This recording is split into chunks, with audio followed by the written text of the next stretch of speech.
주영석 기자의 뉴스 속으로. 뉴스 속으로는 예방과 치료의학도 최고, 리퍼도 최고, 시니어 어르신들에게 서울메디칼그룹이 최고, 서울메디칼그룹 제공입니다. 지난주에 끝이 난 9월달 FOMC 회의, 이 연방공개시장위원회 회의에서 금리 동결 조치에도 불구하고 연준이 올해 여전히 금리 인상 가능성을 강하게 시사했는데 월스트리트에서는 금리 인상이 이제 완전 종료된 것으로 보인다라는 분석을 내놓고 있습니다. 이 세계 경제 둔화 조짐과 연방정부의 셧다운 등을 금리 인상이 끝난 주요 근거로 들고 있는데 내년 3월에는 금리 인하가 시작이 되어서 4차례에 걸쳐 금리 인하가 단행될 것이라는 예측이 나오고 있습니다. 주영석 기자. 안녕하십니까. 이 월스트리트에서 연준 행보와 관련해 아주 흥미로운 분석이 나오고 있네요. 그렇죠. 이 월가의 대형 은행들이 있는데 그 중에 하나죠. 모건 스탠리. 뉴욕에 본사가 있는 그 초대형 투자은행입니다. 모건 스탠리가 그런 예측을 내놨는데 이 JP 모건 체이스, 골드만삭스 등과 함께 미국의 3대 투자은행. 이 미국 3대 투자은행이 결국 세계의 3대 투자은행입니다. 그래서 세계에서 가장 큰 투자은행 중에 한 곳인데 이 모건 스탠리가 현재 상황으로는 금리 인상은 완전히 종료한 것으로 봐야 한다. 이런 주장을 내놔서 좀 관심을 모으고 있습니다. 그러면 올해 그 FOMC 회의가 2번 더 남았잖아요. 그러면 계속 동결로 간다는 건가요? 그렇죠. 그런 의미죠. 앨런 젠트너 이 모건 스탠리의 수석 이코노미스트인데요. 이 사람이 이제 그 같은 예측을 한 인물입니다. 지난 일요일, 그러니까 이틀 전에 블룸버그 팟캐스트 방송 What Goes Up에 출연해서 이런 언급을 했습니다. 연방준비제도가 여전히 연내 추가 금리 인상에 대해 문을 열어놓고 있다. 그렇죠. 우리가 알다시피 연준은 아직도 필요하면 금리 인상할 수 있다는 그런 시그널을 계속 보내고 있는데 그럼에도 불구하고 실제로는 연준이 금리 인상을 끝냈다. 자기는 그렇게 보고 있다. 이렇게 얘기를 했습니다. 그러니까 FOMC가 다음 달에는 없어요. 10월에는 없고 11월에 있고 12월에 있습니다. 올해 이제 2번 남았는데 11월에 연준이 0.25%포인트 한 번 정도 더 올리지 않겠는가 그런 예상이 굉장히 많았는데 네.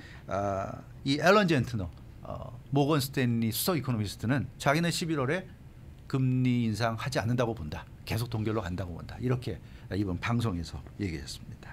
이렇게 연준이 금리 인상을 종료했다. 할 것이다 이렇게 생각하는 근거는 뭐예요? 예, 앨런 젠트너 수석 이코노미스트는 이제 연준이 대놓고 공식 발표만 안 했지 실질적으로 이제 금리 인상을 종료했다고 보고 있는데 그 근거를 크게 3가지로 제시했습니다. 인플레이션의 지속적인 냉각. 그러니까 인플레이션이 뭐 약간의 그 작은 업앤다운은 있지만 큰 흐름으로 볼 때는 분명히 냉각이 됐고 연방 정부가 지금 셧다운의 위기를 맞고 있다. 뭐 지금 봐서는 정말 셧다운까지 갈 것 같고 물론 뭐 셧다운이 돼도 오래 가지는 않을 가능성은 있지만 어찌됐건 셧다운이 될 가능성이 있다는 점.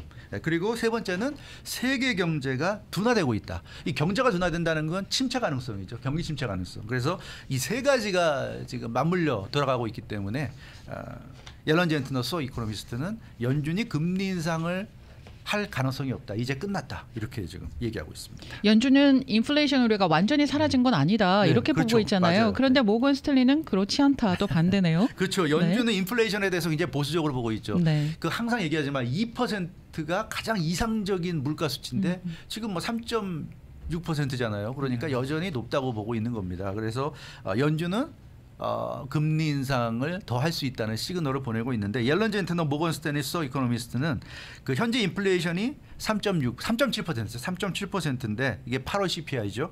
근데 이게 헤드라인 CPI입니다. 우리가 얘기하는 근원 CPI, 코어 CPI는 시장 예상치보다 더 낮아졌어요. 그래서 변동성이 큰 에너지 가격과 식료품 가격을 제외한 나머지 물가는 굉장한 안정세를 보이고 있다. 이게 그 모건 스탠리의 얘기고요. 인플레이션이 이렇게 냉각된 상태에서 또 금리 인상을 단행할 이유가 없다. 이번에 그 팟캐스트 방송에서 앨런 젠트너 수석 이코노미스트는 아주 확신에 찬 얘기를 했습니다. 근데 연방 정부의 셧다운 가능성도 굉장히 중요한 이유로 꼽았는데 그건 왜 그럴까요? 예, 그것은 그 통화 정책 결국 그 연준의 이 금리 인상, 금리 인하, 금리 동결은 다 통화 정책이잖아요. 그러니까 통화 정책의 방향을 결정을 해야 되고 그 결정된 방향에 따라서 금리를 뭐 올리기도 하고 내리기도 하는 건데 문제는 통화정책 방향을 검토하기 위해서는 데이터가 필요하다는 겁니다. 연준이 그냥 마음대로 자기 머릿속에 생각대로 이번에 한번 올려볼까? 이번에 한번 내려볼까? 그런 게 아니라는 거죠. 그렇죠. 굉장한 고민과 심사숙고 끝에 내리는 결정입니다. 그 결정의 배경은 데이터예요. 객관적인 기준인 데이터를 가지고 판단을 하는 건데 연방 정부가 셧다운되면 연준이 그 기준으로 삼을 데이터가 없어진다는 얘기예요. 연방 정부가 일을 안 하기 때문에 각종 지표도 안 나오고 자료도 없어진다는 얘기입니다. 그래서 그게 무슨 의미냐면 결국 불확실성이거든요. 연준은 불확실한 상태에서는 절대로 판단하지 않는다는 겁니다. 그래서 연방 정부가 이렇게 셧다운 위기를 맞고 있고 실제로 이제 거의 셧다운으로 할 것 같은데 그렇게 되면 연준은 판단의 자료를 상실하게 되고 그런 상태에서는 절대로 결단하지 않는다. 결국 그런 상태에서는 동결로 그냥 가는 게 가장 무난한 결정이라는 거예요.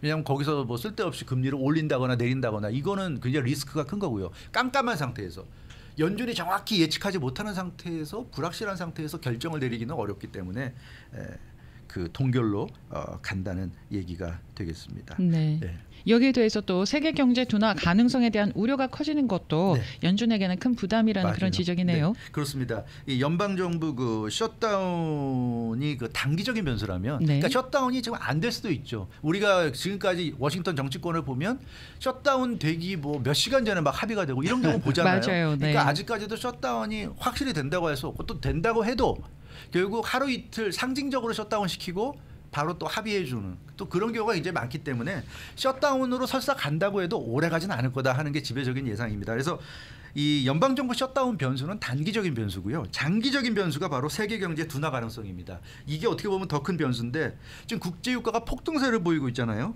그래서 근래 들어서 가장 비싼 가격을 나타내고 있습니다.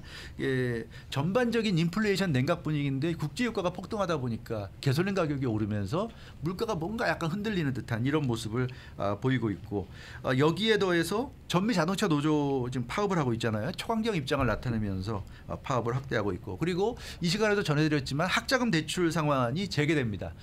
재개됐어요. 조 바이든 대통령이 탕감을 해주려고 그랬는데 연방대법원이 판결로 이걸 막아버렸죠. 그래서 학자금 대출 상환이 재개되니까 이제 학자금 대출을 상환하지 않아도 됐던 사람들이 이제 대출금을 다시 상환해야 되니까 그만큼 더 힘들어졌어요. 그러니까 이걸 다 합치면은 소비 여력이 이제 줄어들었다 이렇게 볼 수 있고요. 그래서 지금 어제 오늘 나오는 보도를 보면 지금 4분기에 미국 경제 성장률이 0%대다. 그러니까 거의 성장을 멈춘다는 얘기입니다. 네. 그렇기 때문에 이런 분위기면 성장 없죠. 소비 위축되죠. 완전히 경기 침체로 간다는 건데 경기 침체로 가는 상황에서 금리까지 올리면 이거는 경기 침체를 더 가속화하는 건데 그럴 수 없다는 거죠. 그래서 이 지금 현재 돌아가는 그 경제 여건상 연준은 금리 인상은 멈출 수밖에 없고 이미 끝났다고 봐야 된다. 이게 그 이코노미스트의 분석입니다. 요즘 소비가 조금 둔화되고 있는 게 지금 눈에 띄고 있어요. 그런 것 같아요. 그건 통계적으로도 그렇게 나오고요. 체감적으로도. 저도 뭐 마켓이나 이런 데 가보면 확실히 좀 그런 걸 느끼는 것 같아요. 그래서 이 국제유가가 상승하고 가솔린 가격 오르고 학자금 대출 상환 이제 시작되고 뭐 이러다 보니까 소비 여력이 지금 줄어들고 있고요. 근원 CPI에 포함되지 않는 식량이나 에너지 가격이 이제 워낙 세지다 보니까 다른 물가가 아직 들썩인다고 할 정도는 아니지만 그래도 영향을 좀 받고 있지 않나 싶고 마켓에서 식료품 가격이 너무 올랐다는 불만이 좀 팽배합니다. 뭐 파한단을 사는데도 뭐 이제는 옛날 같지 않고 비싸고 그래서 이제 이 마켓에 간 사람들이 뭘 사러 갔는데 굉장히 주저하게 되는 이런 현상을 많이 볼 수 있고요. 요즘 또 그런 것도 많이 보죠. 아파트나 이런 데 보면 예전에 아마존에서 매일같이 배달 오는 그 물품들이 어마어마하게 쌓였는데 요즘은 그게 깨끗해졌어요. 요즘 아마존에 주문하는 사람들이 상당히 줄어든 것을 볼 수가 있습니다. 그러니까 아파트 같은데 또 주택 같은데 이렇게 아마존 배달 오는 게 굉장히 줄었어요. 그래서 예전보다 확실히 소비가 줄어들었다는 걸 우리가 통계 자료뿐만 아니라 이렇게 주변에서 피부로 느낄 수 있다는 겁니다. 그래서 그렇기 때문에 연준이 의도한 대로 이제 그 소비도 지금 굉장히 약해졌고 성장도 지금 둔화되고 있고 근데 이런 상황에서 더 금리 인상을 할 수 있을까? 이거는 좀 아니란 얘기예요. 그리고 이 시간에 제가 여러 번 말씀드린 기억이 나는데 이미 기준금리가 5.5%까지 지금 갔잖아요.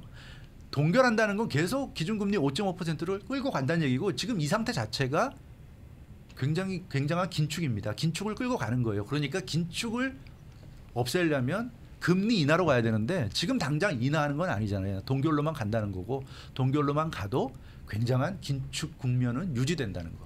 그런 점에서 연준 입장에서는 기준금리 5.5 정도로 계속 그냥 당분간 끌고 가기만 해도 충분히 원하는 성과를 낼 수 있다. 근데 여기서 한 번만 더 올려도 5.75까지 올라가는데 그거는 너무 좀 부담스럽지 않겠는가. 그랬다가 만약에 정말 엄청난 경기 침체라도 오면 그 뒷감당을 또 연준이 해야 되는데 쉽지 않은 거죠.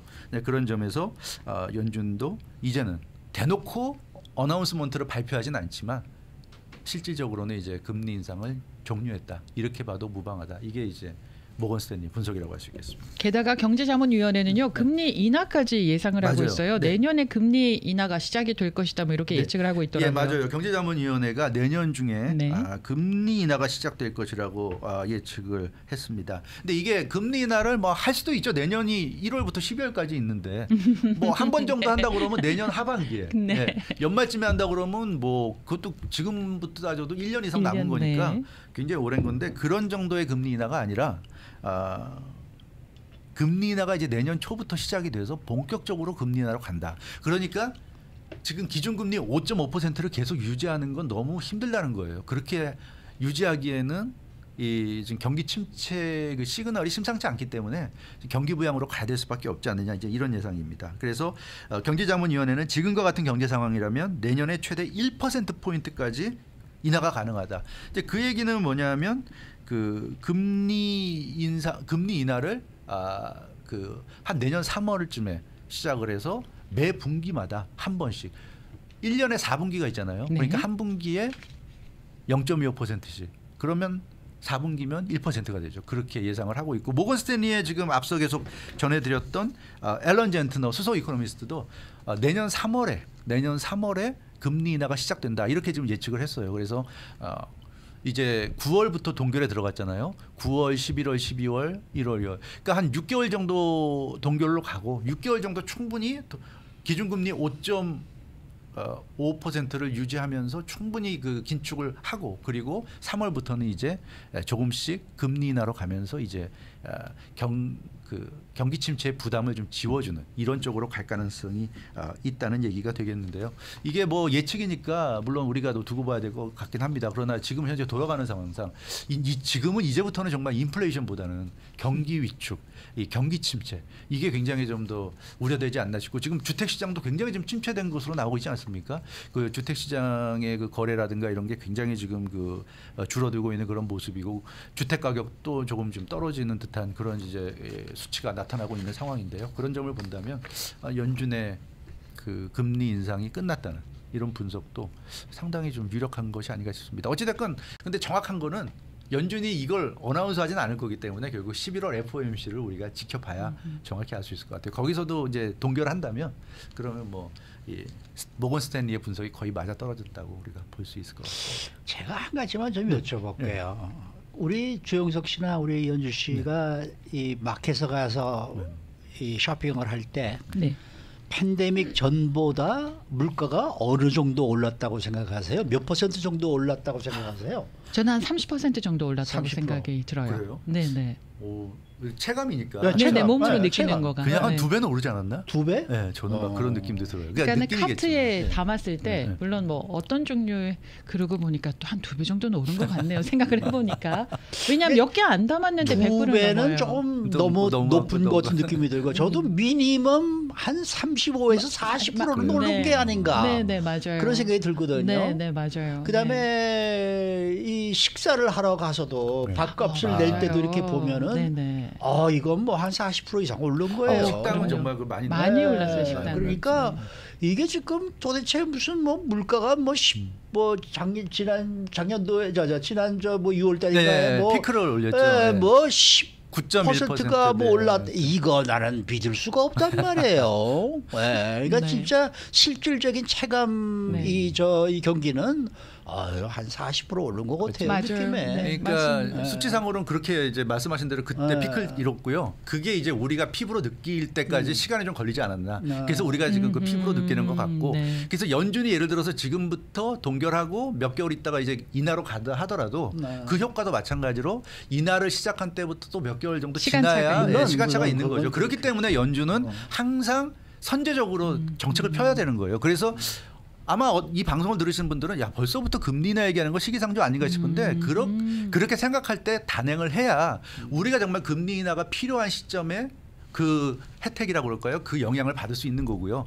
연준이 우리처럼 생각해서 정말 지금 안 좋으니까 이제부터 해야지. 그럼 늦는다는 거죠. 근데 그런 차원에서는 연준이 선제적인 조치를 할 수도 있지 않을까 하는 기대도 좀 해보게 됩니다. 네. 주영석 기자였습니다.